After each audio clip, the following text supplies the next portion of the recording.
So tatlo ang Duterte next year for senator. Yes, tatlo ang Duterte next year. Confirm na ba yan galing sa UVP?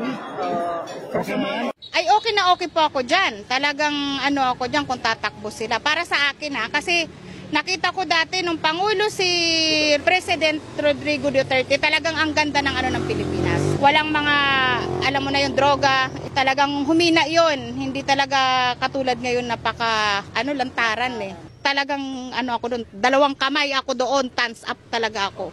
Dapat ibalik talaga, talaga na sila dapat ang bubutuhan. Isipin mo ngayon, ikukumpara mo ngayon, at saka ang papa niya noon na nakaupo, lahat ng mga nagsasyabo, lahat po yung dyan, hindi po makikita. Pero ngayon, harap-harapan kahit mga anak ko nakikita nila. Okay naman po yun. Para sa akin.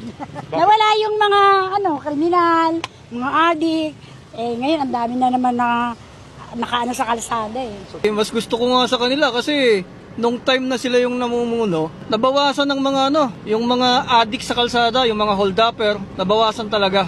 Kumpara sa akin, mas pabor ako na tumakbo bilang senador or presidente. Pwede kasi kaya naman nila Kailangan ng kamay na bakal kasi lalo na sa amin, mga taxi driver. Oo, alanganing oras kami bumibiyahe, inaabot kami ng alanganing oras.